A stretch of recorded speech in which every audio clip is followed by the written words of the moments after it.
26 जानेवारीला सगळ्यांना माझं एकच सांगणं आहे, 26 जानेवारीला आपला तिरंगा कोणत्याही आमदाराच्या हस्ते, पुढाऱ्याच्या हस्ते, नगरसेवकाच्या हस्ते न फडकवता एका जो जवान शहीद झालाय त्या शहीद झालेल्या जवानाच्या मायबापाच्या हातून फडकवा. नक्कीच आपला देश चिरकाल टिकणार आहे. सीमेवरती लढणारी आज आमच्या सातारा तालुक्यातली 3 जवान गेले महाराज. किती? 3 जवान गेले.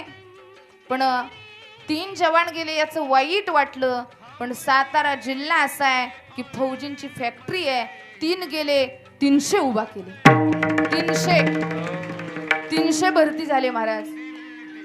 त्या बर्फाळ परिसरामध्ये बघा ना आपले जवान कसे राहत असतील दादा. रक्त गोठतंय, त्यांचं श्वास गोठतोय, पण तरी सुद्धा आपल्या देशाप्रतीचं प्रेम आहे.